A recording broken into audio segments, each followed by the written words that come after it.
le journal avec STM Transport Voyageurs. Une nouvelle façon de voyager.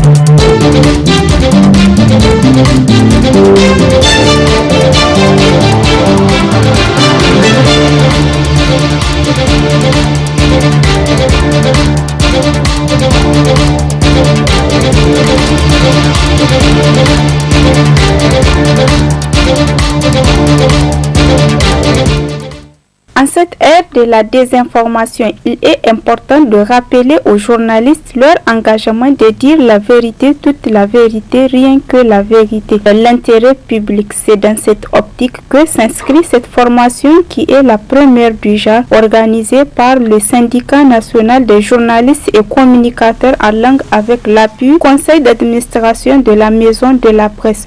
Le lieu pour le secrétaire général de SINAJOC de revenir sur les objectifs visés et l'importance de la dite formation. Dangance da irin kurakurai da muke gani a wurin gabatar da labaru, a wurin gabatar da sharin jaridu mako da muke, a wurin mahawarori da muke gayi, akwai matsala sosai.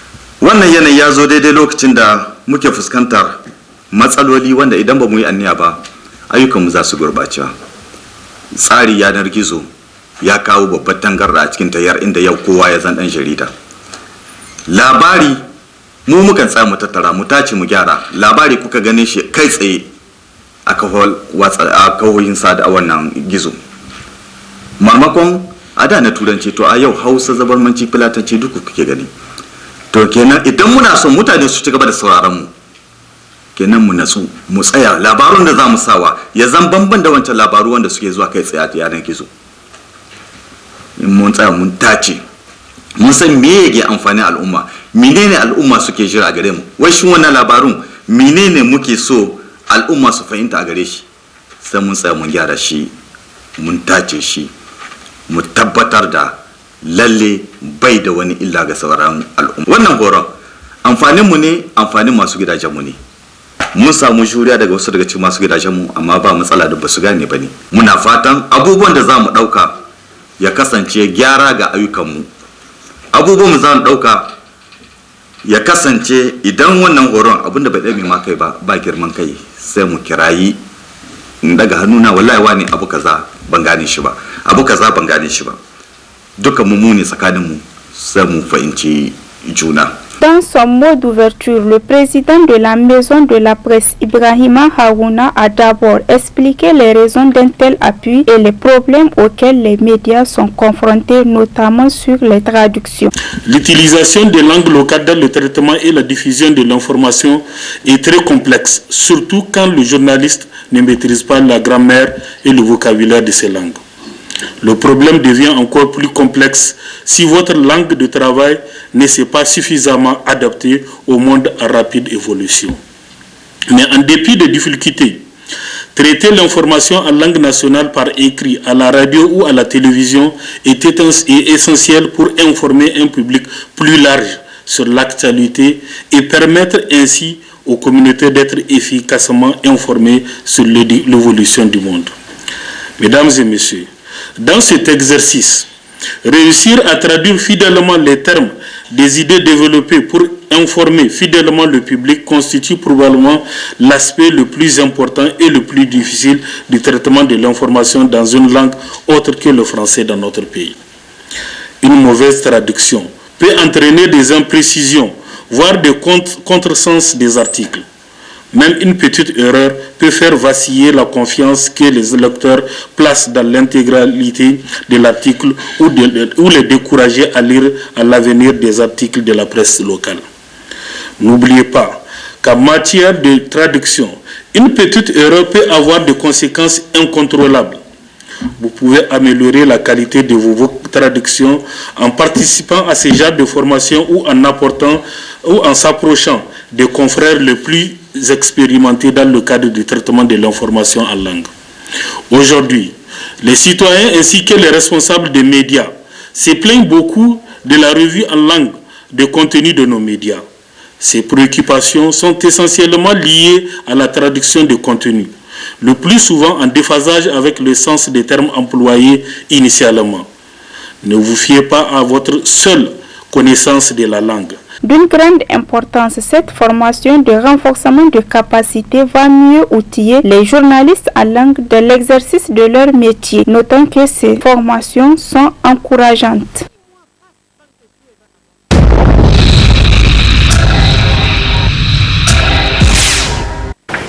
Depuis quelques jours, l'opinion nationale et internationale assiste avec effroi à la mise en application d'un processus piloté par des forces extérieures hostiles à la liberté et mis en œuvre dans le pays ouest-africain par des mercenaires apatrides tapis dans des partis politiques et des structures improprement qualifiées de société civile.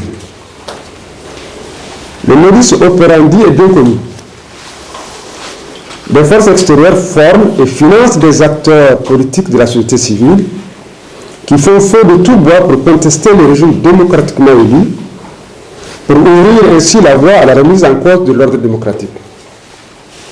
C'est ce qui s'est passé au Mali, au Burkina Faso, et c'est ce que caressent certains acteurs depuis longtemps identifiés. C'est ce projet qu'ils veulent mettre en œuvre dans notre pays, occultant intentionnellement les réalités sociopolitiques du Niger. Ainsi, ils arrachent et servent au peuple quotidiennement une rhétorique populiste et trompeuse boostée par de multiples fake news afin de constituer une rampe de lancement à la déstabilisation de la République. Les multiples demandes de marches, de meetings et de grèves sans fondement qui se multiplient cachent mal ce projet fourbe, antinational et antidémocratique. Pour preuve, la disponibilité des plus hautes autorités nationales à être à l'écoute de ces agitateurs et maintenir un canal officiel d'échange et de dialogue n'a rencontré en retour que de la médisance, d'injustifiables demandes de manifestation et la continuité de la mise en œuvre de l'agenda putschiste dans lequel ils se sont inscrits. Les grèves organisées la semaine passée par certaines corporations syndicales, celles avortées et le meeting que la tête de pont de cette félène organisation, tournant la page en temps organisé le vendredi 11 février 2022, après la grande prière, procède d'une stratégie globale de déstabilisation de notre pays et de ses institutions. Ce travail subversif engagé contre l'intérêt du Niger que mènent ces vendeurs d'illusions et la nécessité d'une vigilance citoyenne justifie la publication de la présente déclaration des leaders de la société civile nigérienne. Ainsi, nous, acteurs de la société civile nigérienne, soucieux de la consolidation des acquis démocratiques arrachés de haute lutte, demandons 1. Aux autorités de prendre toutes leurs responsabilités pour que les auteurs de cette entreprise de trahison nationale soient confondus et traités comme tels, conformément aux dispositions légales en vigueur. 2. Rappelant à l'opinion nationale et internationale que les leaders de la fameuse TLP, demandeurs du meeting du 11 février prochain et de nombreuses autres demandes de marche ces dernières semaines, sont perpétuellement en conflit avec la loi. Pour preuve, ils sont actuellement en liberté provisoire en raison de la poursuite engagée à leur encontre en 2020. Ils avaient été investigateurs d'une manifestation illégale qui a débouché sur la mort de 3 paisibles citoyens au marché de Tadabati le 14 mars 2020. Paix à leur âme. 3. La société civile nigérienne républicaine tient également à informer l'opinion que la propagande anti-française menée par ces mercenaires de TLP et apparentés ne vise qu'à fragiliser nos États, faire place à des régimes antidémocratiques et introduire sur nos sols des mercenaires criminels d'un pays bien connu pour sa frilosité quant au respect de la démocratie, des libertés individuelles et collectives.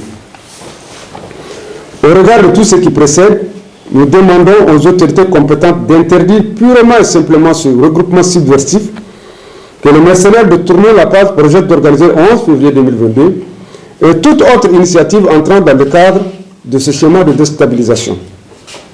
Enfin, nous appelons tous les Nigériens à se mobiliser pour faire face à toutes les vérités visant à porter atteinte à notre pays et d'être les sentinelles de notre démocratie.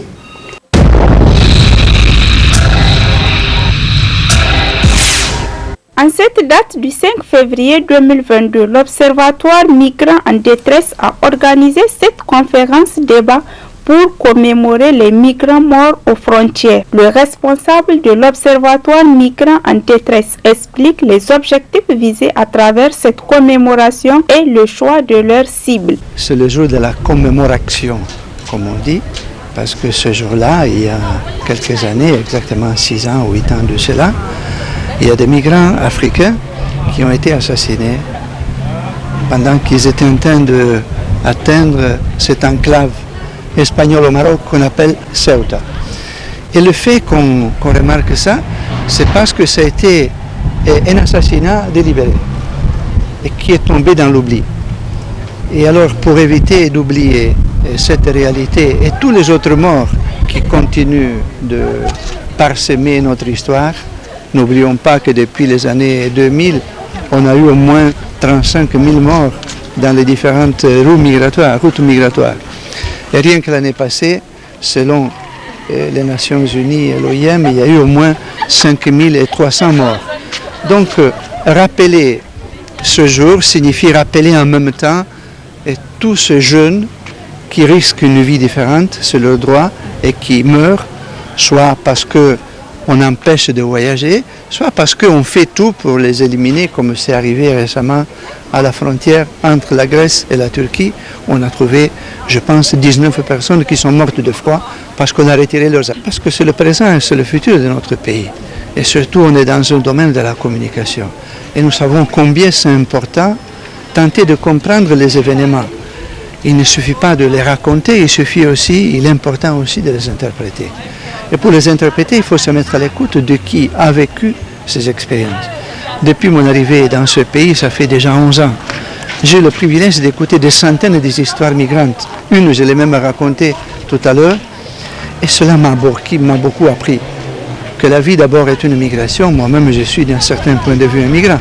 Ça fait 30 ans que je suis en dehors de mon pays, et une bonne partie de ma vie est ici en Afrique de l'Ouest. 2, c'est un droit que nous devons respecter. 3, les migrants nous montrent le type de société dans laquelle nous sommes. C'est une fenêtre, c'est un miroir qui nous montre que souvent notre violence, sans s'en apercevoir, notre société est violente. Et donc je pense que c'est un privilège de se mettre à l'écoute des migrants. À son tour, Hassan Boukar n'a pas manqué de rappeler les droits des migrants et les engagements des États. Donc à partir de 2019, un peu partout, au niveau de la société civile active sur les questions d'immigration, au niveau des défenseurs des droits humains, là sur le continent africain, en Europe, dans d'autres régions du monde, cette journée est commémorée en rappel, n'est-ce pas, de ces jeunes migrants qui ont été massacrés sur la frontière espagnole. La première chose que nous rappelons, c'est que la migration est un droit que le Niger a reconnu. C'est un droit reconnu par la CEDEAO. C'est un droit reconnu à travers la Convention des Nations Unies sur la protection des travailleurs migrants et des membres de leur famille. Donc nous parlons d'un droit. Donc ceux qui prennent la route comme migrants essaient de jouir d'un droit reconnu par les textes et sur lesquels les États se sont engagés. Malheureusement aujourd'hui, ces droits sont violés aussi au vu de l'État. Et en tant que défenseurs des droits humains, nous nous mobilisons pour que ces droits soient respectés, comme le droit à l'éducation, comme le droit à la santé. Les droits des migrants, c'est avant tout des droits humains. Donc les migrants, c'est avant tout des gens qui aident leurs familles, ils entretiennent des ménages, ils investissent dans leur pays et ils sont ceux grâce auxquels l'économie de la mondialisation tourne aujourd'hui. Mais comme on l'a montré dans la conférence, il y a aujourd'hui de nombreux défis. La plupart des pays d'accueil ont développé une législation répressive, faute de réponse sur la question de l'immigration, puisqu'on considère que la répression n'est pas en elle-même une réponse. Les pays de transit et d'accueil ou de départ comme le Niger, sous la pression de ces pays d'accueil, ont développé une législation qui elle aussi elle est répressive une législation qui est parfois une pâle copie des législations développées dans ces pays qui ont choisi de criminaliser la migration. Notre rôle est de dénoncer cet état de fait, de rappeler que nos pays ont pris des engagements vis-à-vis des migrants et qu'ils se doivent de les respecter. Au Niger, la migration est un fait réel et incontournable, d'où la nécessité pour l'État de plaider en faveur des droits des migrants face aux drames et aux violences que subissent sa population. Et cette conférence débat est une initiative à saluer car en dehors de la commémoration des migrants morts aux frontières, elle a permis d'éclairer les aspects positifs de la migration que les pays d'accueil n'en veulent pas exposer.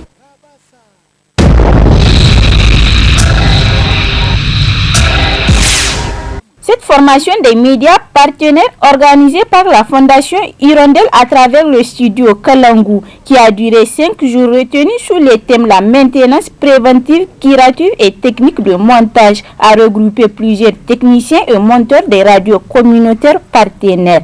Le formateur Aliou Issoufou en appelle à tous les participants à mettre en œuvre ce qu'ils ont appris et à un partage d'expérience avec leurs collègues. À 90%.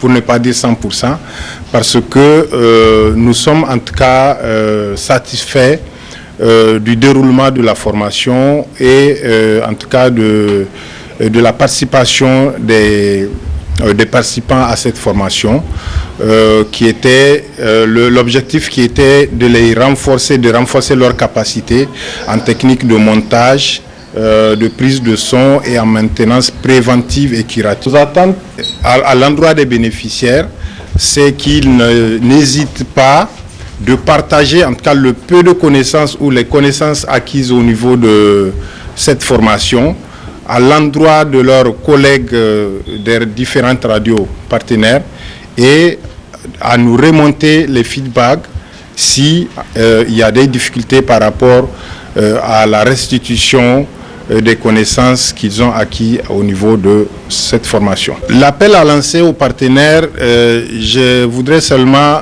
les encourager à se perfectionner, à s'améliorer à travers ces genres de formation et à restituer avec les participants ou les techniciens qui n'ont pas eu la chance de participer à ces genres de formation et surtout de s'appliquer parce qu'il faut s'exercer pour mieux maîtriser les exercices ou les cours acquis au niveau des formations. Pour leur part, les participants se disent outillés de cette formation. Si on dit des acquis, on peut de toutes sortes regrouper les acquis.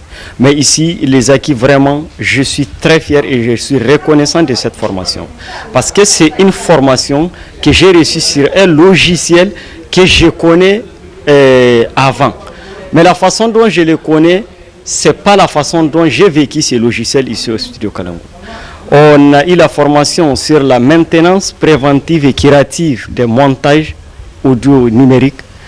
On fait ça avant, mais aujourd'hui avec cette formation, vraiment on a appris beaucoup de choses. Et avec ce qu'on a appris, on va améliorer notre travail et aussi ça va nous permettre de bien faire le travail. Et je remercie le studio Kalangu et la formation Hirondelle qui nous ont offert cette formation. Mais je demande mes doléances auprès de studio Kalangu que ce genre de formation soit des formations répétitives pour qu'on puisse avoir une expérience. À noter que cette formation qui a duré 5 jours au sein du studio Kalangu va sans nul doute renforcer la capacité des monteurs et techniciens en matière de maintenance et de montage.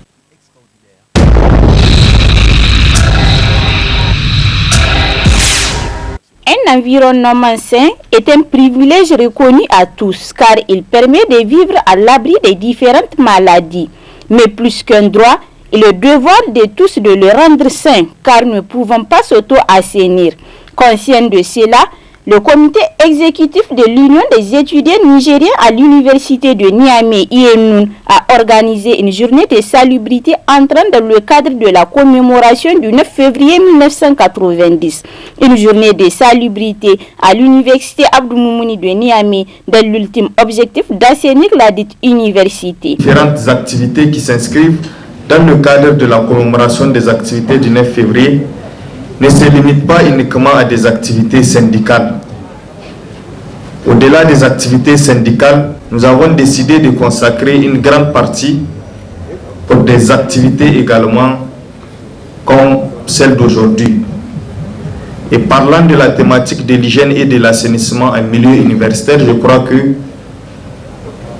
les responsables du ministère de l'hydraulique et de l'assainissement ne sont pas trompés du choix ou du moins de l'accompagnement qu'ils ont décidé de faire dans ce sens-là, parce qu'il faudra se rappeler, il faut le rappeler, que l'université regorge tous les talents nécessaires pour amorcer un développement d'un pays. Donc rien ne peut se faire si l'université est exclue. J'invite les camarades à participer massivement à cette activité et à comprendre que chacun de nous a un rôle à jouer dans le cadre de l'hygiène et de l'assainissement en milieu universitaire. Donc nous avons intérêt à ce que l'université soit plus propre même que nos maisons, de façon individuelle. Dans son intervention, le secrétaire général du Centre national des œuvres universitaires est revenu sur la thématique de cette journée avant de lancer un appel à l'ensemble des étudiants.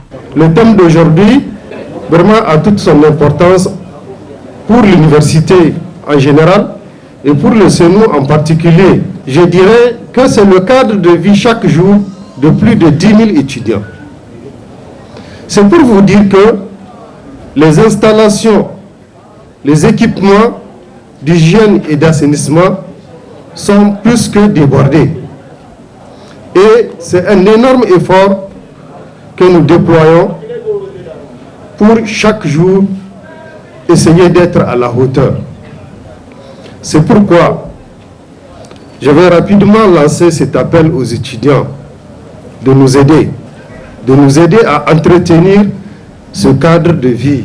Après avoir exprimé sa reconnaissance au comité exécutif de l'IENUN, le secrétaire général adjoint du ministère de l'hydraulique et de l'assainissement a rappelé que l'assainissement et l'hygiène sont des volets qui sont essentiels de l'existence de l'homme. L'hygiène et l'assainissement, c'est une question de santé.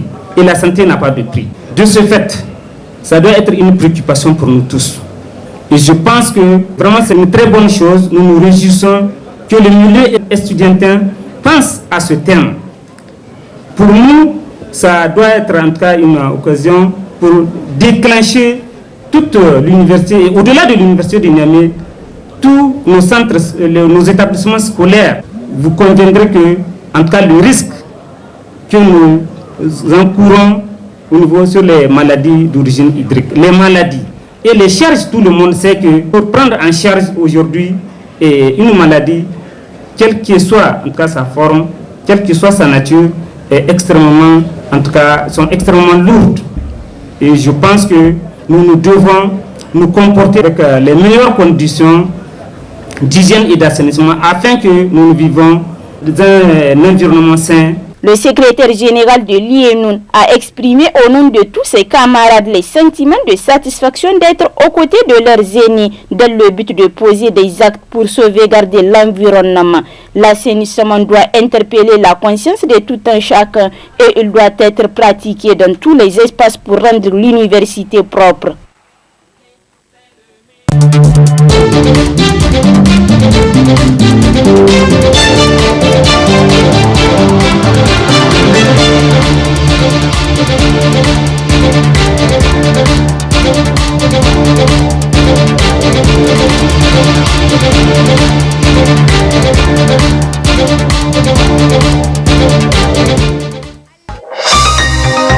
Ce journal vous a été présenté par STM Transport Voyageurs. Une nouvelle façon de voyager.